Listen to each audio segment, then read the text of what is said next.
আপনাদেরকে একটু জানিয়ে রাখতে চাই, আমাদের এ পর্যন্ত যে ফান্ড আমাদের কাছে এসে পৌঁছেছে, আপনারা সাংবাদিক ভাইরা বারবার আমাকে প্রশ্ন করেছেন কত টাকা এসেছে। আমরা ফিগারটা এক্সাক্ট আপনাদেরকে বলতে পারিনি। গতকাল অর্থাৎ বৃহস্পতিবার একেবারে অফিস শেষে আমাদের কাছে যে আপডেট এসেছে আমাদের অ্যাকাউন্টস থেকে, সেটা হলো আল্লাহ তাআলার অশেষ অনুগ্রহে, সাধারণ মানুষের আস্থায় আমাদের ত্রাণ তহবিলের টাকা 100 কোটি ছাড়িয়েছে। এবারের 2024-এর ভয়াবহ বন্যায় ক্ষতিগ্রস্ত মানুষদের পাশে দাঁড়াবার জন্য শুরু থেকে আমরা চেষ্টা করেছি। রাত দিন এখানে কাজ চলছে। আপনারা দেখতে পাচ্ছেন আমাদের পেছনে যে কার্যক্রম, এই কার্যক্রম সারাদিন চলছে, রাতভর চলছে, এবং আমাদের আজকে 10ম দিন চলছে কাজের। আর এই জায়গাতে 8ম দিন, গত শুক্রবার থেকে আমরা শুরু করেছি এই জায়গাতে। আর পুরো কার্যক্রম আমরা শুরু করেছি অনেক আগে থেকে। আপনি একটু মেহরবানি করে ওইদিকে একটু দাঁড়ান। পুরো কার্যক্রম আমাদের চলছে 10 দিন যাবত, আর এখানে আমাদের স্পেসিফিক কাজ চলছে 8ম দিনে। তো আমরা এই 8ম দিনে কোন জায়গায় দাঁড়িয়ে আছি, আপনারা যেহেতু এসেছেন আমরা আপনাদেরকে একটু আপডেট দিতে চাই। আমরা এ যাবৎ চাল কিনেছি, ত্রাণ সামগ্রী হিসাবে চাল কিনেছি আমরা 998 মেট্রিক টন, যেটাতে আমাদের খরচ হয়েছে 5,55,80,000 টাকা। আমাদের ডাল কেনা হয়েছে 200 মেট্রিক টন, যেটাতে খরচ হয়েছে 2,03,60,000 টাকা। আমাদের লবণ কেনা হয়েছে 112 তেল কেনা হয়েছে 200 মেট্রিক টন, সেটাতে খরচ হয়েছে 3,15,40,000 টাকা। আর লবণ কেনা হয়েছে 112.50 মেট্রিক টন, যেটাতে খরচ হয়েছে আমাদের 38,30,000 টাকা। এবং আমাদের খেজুর কেনা হয়েছে 120 মেট্রিক টন, যেখানে খরচ হয়েছে আমাদের 4,60,50,000 টাকা। আর সুগার অর্থাৎ চিনি কেনা হয়েছে 20 টন, সেখানে খরচ হয়েছে আমাদের 23,91,200 টাকা। চিড়া কেনা হয়েছে 40 টন, সেখানে খরচ হয়েছে আমাদের 22,51,000 টাকা। এবং পানি কেনা হয়েছে 100 টন, যেখানে খরচ হয়েছে আমাদের 9 লক্ষ টাকা। আর ভুসি অর্থাৎ গোখাদ্য কেনা হয়েছে 67.38 মেট্রিক টন, সেখানে আমাদের খরচ হয়েছে 29,06,750 টাকা। সর্বসাকুল্যে আমাদের মালামাল কেনা হয়েছে 1,857 মেট্রিক টন ত্রাণ সামগ্রী কেনা হয়েছে এ পর্যন্ত, যেখানে খরচ হয়েছে 16,58,08,950 টাকা। আর আমরা পানি একটু শুকিয়ে গেলে, বন্যার পানি একটু শুকানো শুরু করলে 1 লক্ষ পরিবারকে 25 কেজি করে চাউল দেব ইনশাআল্লাহ। কারণ আমরা জানি যে বন্যার পানি শুকিয়ে গেলেই কিন্তু মানুষের কষ্ট শেষ হওয়া নয়, বরং অনেক কষ্ট তখন শুরু হয় নতুন করে। বিশেষ করে যারা ছোট ছোট ব্যবসার উপরে ডিপেন্ডেন্ট ছিল, সেগুলো শেষ হয়ে গেছে, তারা নতুন করে দাঁড়াতে আরো সময় লাগবে। তারা যেন দাঁড়াতে পারে এবং 15 দিন 20 দিন যাতে অ্যাটলিস্ট তারা আরো চলতে পারে, সেজন্য আমরা 1 লক্ষ পরিবারকে 25 কেজির করে চাউলের বস্তা দেব। এখানে আমাদের লাগবে হলো 2500 টন। এর অর্ডার আমরা ইতিমধ্যে দিয়ে ফেলেছি, অর্থাৎ পার্চেসিং হয়ে গেছে।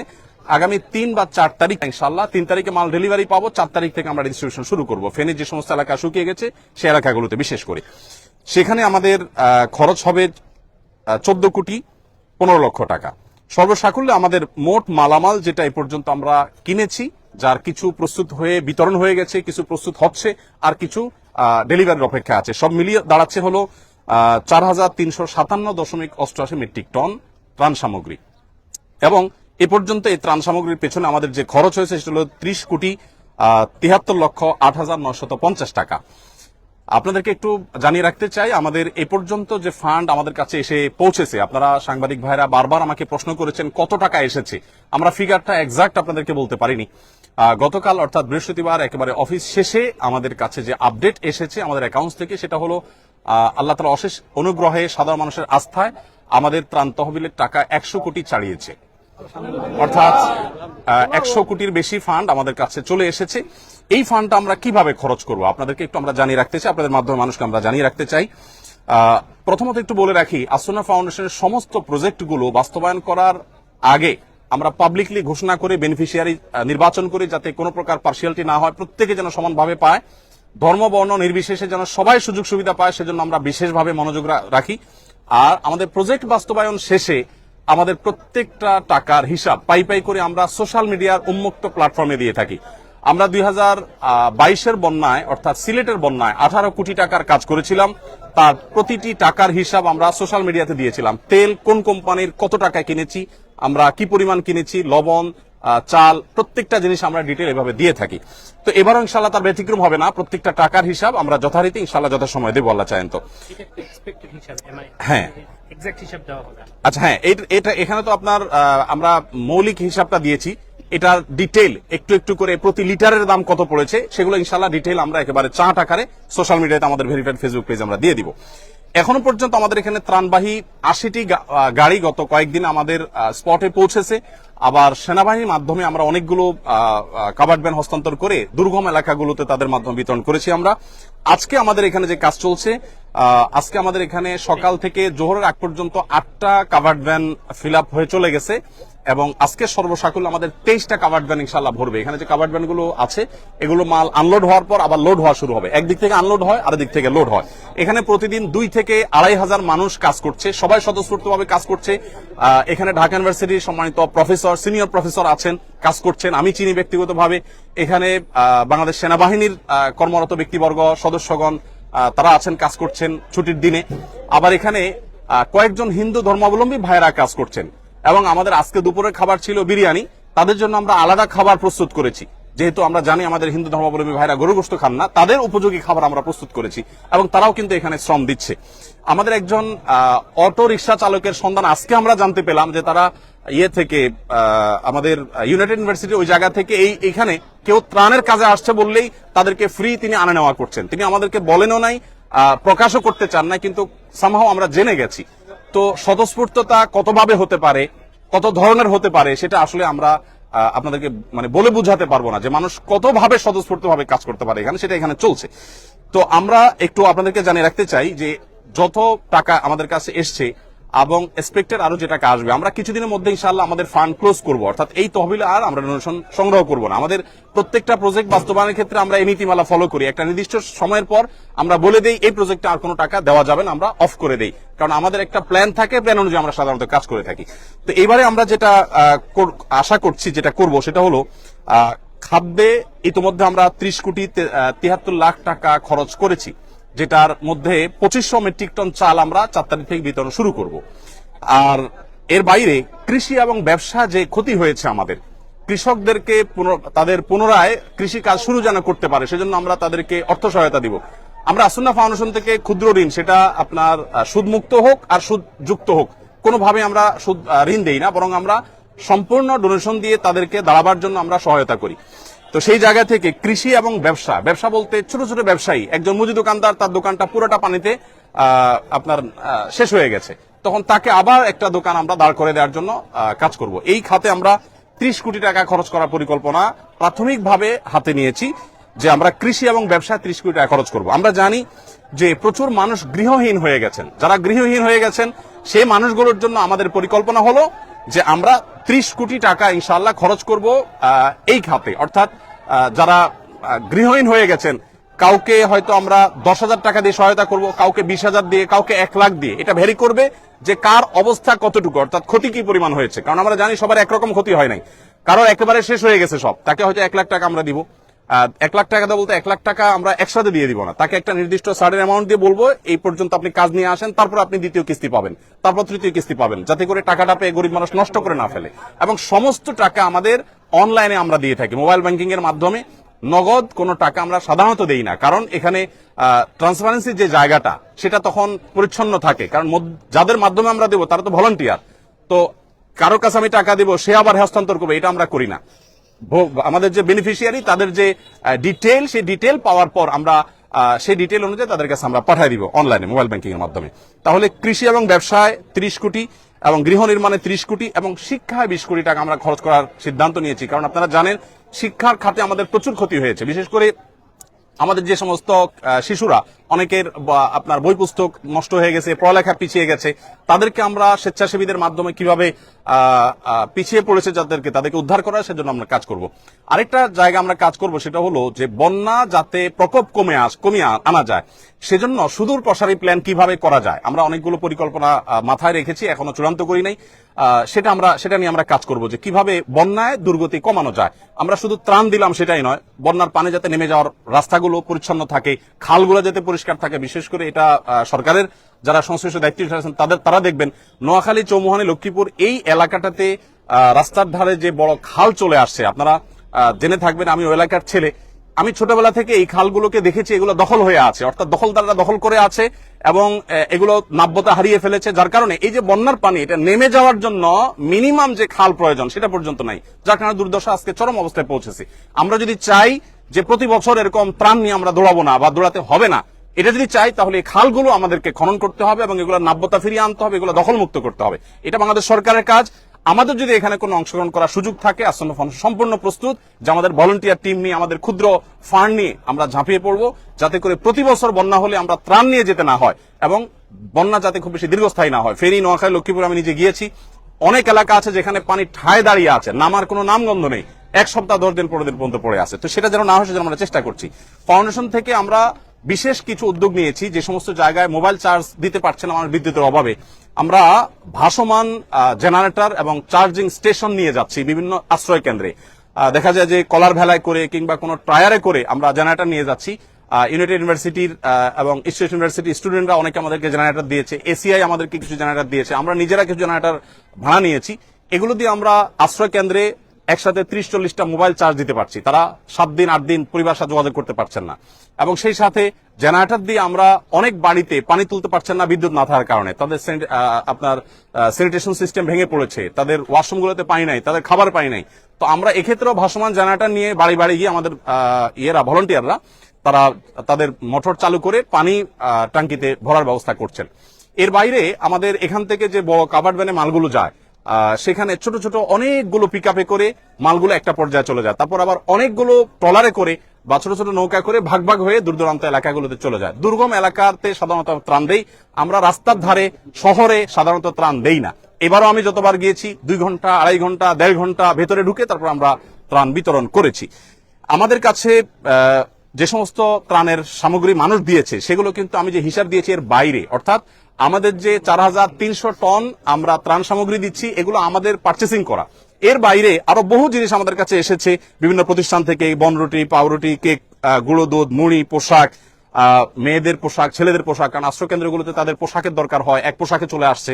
তারপরে বাচ্চাদের জন্য তাদের উপযোগী খাবার, মেয়েদের জন্য আপনার স্যানিটারি ন্যাপকিন, তারপর বিভিন্ন সাইজের পানির বোতল, জেনারেটর, রেডি প্যাকেজ, তারপরে লবণ, পানি, বিস্কিট, গুঁড়া দুধ, লুঙ্গি, চাল, সাবান, সুজি, বিস্কিট, স্যালাইন, এই জাতীয় অনেক জিনিস এসেছে যেগুলো বিভিন্ন প্রতিষ্ঠান দিয়েছে, সেগুলো সাথে সাথে আমরা পাঠিয়ে দিয়েছি।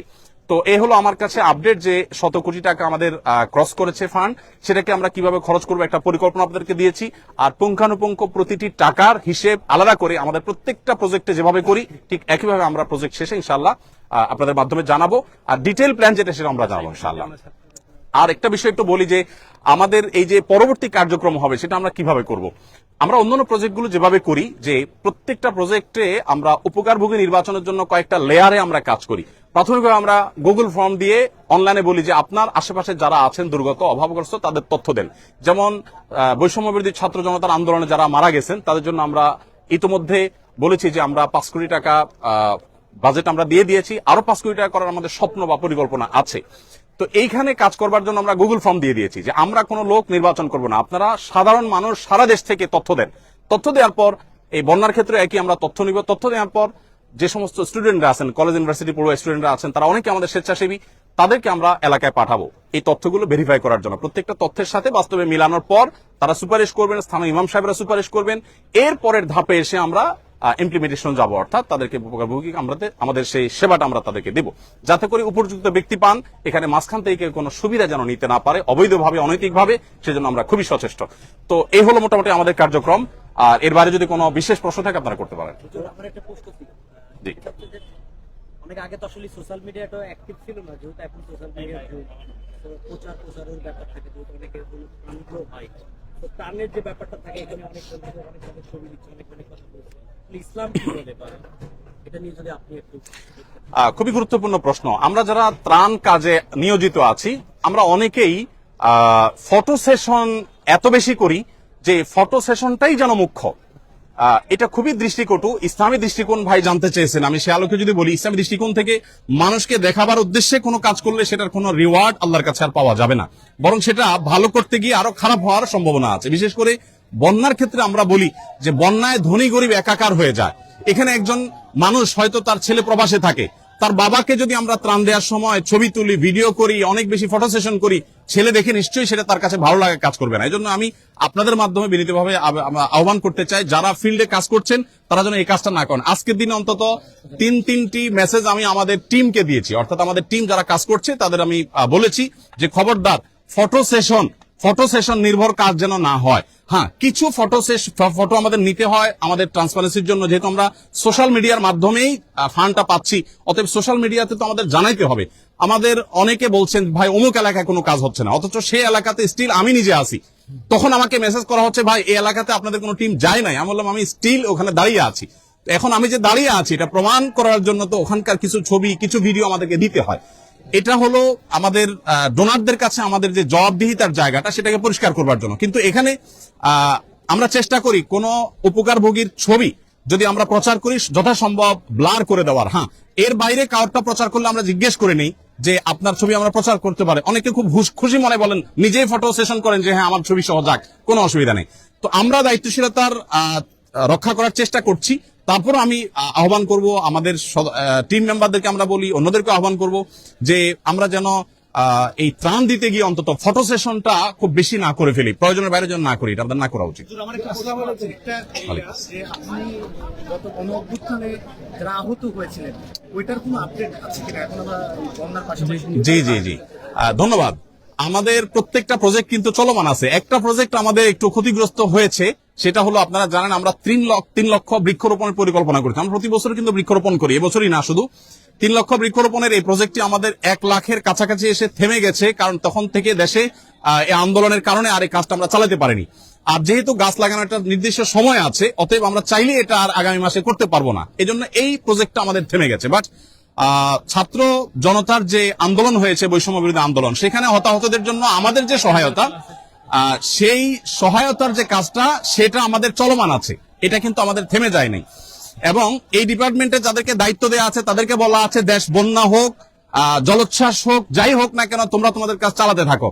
আমরা ইতোমধ্যে গতকালকে আমার পেজে আমরা ঘোষণা দিয়েছি যে নিহতদের তালিকা যেন সবাই দেয়, কারণ তাদের নিয়ে আমাদের কাজ শুরু হয়ে গেছে। আমরা সপ্তাহ থেকে 10 দিনের মধ্যে আশা করছি নিহতদের পরিবারের কাছে একটা অ্যামাউন্ট যাতে তারা একটু দাঁড়াতে পারেন পিঠ সোজা করে, এটা আমরা তাদেরকে দেব। আর আহত যারা, তাদের মধ্যে 1000+ আহত ব্যক্তির কাছে ইতোমধ্যে টাকা আমরা পাঠিয়ে দিয়েছি, যেটা 3 কোটি প্লাস টাকা ইতোমধ্যে আমরা আহত ব্যক্তিদের হাতে হস্তান্তর করে ফেলেছি। আর বাকি 1000+ আবেদন এর টাকা আমাদের প্রক্রিয়াধীন আছে, যেটা চলে যাবে খুব শীঘ্রই। তো হতাহতদের জন্য সহায়তার যে কাজটা, এটা আপন গতিতে চলছে। আমাদের এই ত্রাণ কার্যক্রমের কারণে সেটা কোনোভাবে বাধাগ্রস্ত হচ্ছে না, ওইটা সঠিকভাবে চলছে। হুজুর, আপনাকে ধন্যবাদ যে গতকাল আমি আপনাকে সেই বাচ্চাদের বই পুস্তকের কথা প্রশ্ন করেছিলাম, আপনারা আজকে সেই উদ্যোগ অলরেডি নিয়েছেন। আমার একটা প্রশ্ন ছিল, একজন আমাকে জানার জন্য আপনাকে বলতে বলছে, সেটা হচ্ছে যে জাকাতের টাকা বন্যার্তদের সাহায্যে ব্যবহার করতে পারবেন কিনা, এমন কোনো আছে কিনা? কারণ যারা বন্যার্ত ওইখানে অনেকেই কিন্তু খুব ভালো ফ্যামিলির লোকজন, তারা কি এটা নিতে পারবে কিনা? আমরা ইসলাম কি বলে? সেটা হচ্ছে আমরা দেখি বিভিন্ন মসজিদে, বিভিন্ন মাজারে বেশ টাকা উঠতে আসে, এই টাকাগুলো কি বন্যার্থর মাঝে? এটা ইতিমধ্যে আমরা অবশ্য বলেছি একাধিকবার। আর ভাই যেটা বলেছেন, জাকাতের টাকার কিন্তু একটা সুনির্দিষ্ট খাত আছে, একটা নির্দিষ্ট ধরনের ব্যক্তিদের জন্য জাকাতের টাকা ব্যয় করতে হয়। এটার মৌলিক ভাবে বলা যায় একেবারে হতদরিদ্র মিসকিনদের জন্য। এই জন্য আমরা সবসময় বলি যে বন্যার্থদের সেবায় বা বন্যার্থদের সহযোগিতায় জাকাতের অর্থ যথাসম্ভব না দেওয়াটাই নিরাপদ। কারণ হলো বন্যার্থদেরকে যখন আমরা দিতে যাব, তখন আমরা এইটা বলার সুযোগ নাই ভাই আপনি কি ধনী না গরিব, আমি ত্রাণ দিতে গিয়ে এই ভেদাভেদটা আমি তখন করার সুযোগ নাই। বাট আমাদের জেনারেল যে জাকাত দিতে যায়, তখন কিন্তু আমরা একটা ফরম দেই, সেই ফরমের তথ্য উপাত্ত নেই, তার কি অ্যাসেট আছে না আছে, ওইটা আমরা নিরূপণ করি। এখানে যেহেতু সেই সুযোগ থাকছে না, এই জন্য আমরা বলি যদি কেউ জাকাতের টাকা এখানে দেয়, তাহলে তার একটা পার্সেন্টেজ 30 বা 40% টাকা তিনি যেন মাইনাস রাখেন। অর্থাৎ 100 জনকে ত্রাণ দিলে তার 30 বা 40 জন হয়তো বা তিনি জাকাতের হকদার না।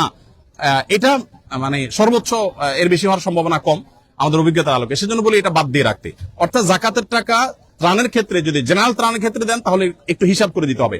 আর যদি পার্টিকুলার কোনো গরিবকে আপনি দেন তাহলে কোনো হিসাবের দরকার নেই, জাকাতটা আপনি দিতে পারবেন। অর্থাৎ একজন গরিব আপনি জানেন আপনার এলাকার বা কারোর মাধ্যমে আপনি নিরূপণ করতে পেরেছেন যে তিনি আসলে জাকাতের হকদার, তার আসলে কিছু নাই, তো তাকে অবশ্যই আপনি ত্রাণের টাকা জাকাতের টাকা থেকে দিতে পারবেন।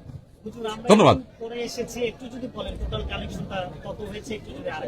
আমাদের 100 কোটি প্লাস ফান্ড আমাদের কাছে ইতিমধ্যে এসে পৌঁছেছে এবং আমরা এ পর্যন্ত ওই টাকাটাকে খরচ করার একটা পরিকল্পনা দাঁড় করিয়েছি। খাদ্য সামগ্রীতে 30 কোটি, আমাদের শিক্ষার জন্য 20 কোটি এবং পুনর্বাসনের জন্য 30 কোটি এবং ব্যবসায়ী যারা ক্ষতিগ্রস্ত হয়েছেন, ক্ষুদ্র ব্যবসায়ী এবং কৃষক যারা ক্ষতিগ্রস্ত হয়েছেন তাদের জন্য 30 কোটি টাকা খরচ করার পরিকল্পনা হাতে নিয়েছি। এর বাইরে পরবর্তী কোনো দুর্যোগ হলে সেটা যেন আমরা মোকাবেলা করতে পারি বা সেটা যেন খুব বেশি ভয়াবহ রূপ নিতে না পারে, সেটার জন্য আমাদের একটা আলাদা প্রজেক্ট আছে। সেটার এখন আমরা চূড়ান্ত করতে পারিনি যে সেখানে আমরা কতটা খরচ করবো, এটা নির্ভর করবে ফান্ড আর কি আসছে না আসছে। তবে আমরা খুব শীঘ্রই ফান্ড নেওয়া বন্ধ করে দেব। একটু ছোট করে শেষে দিয়ে জানতে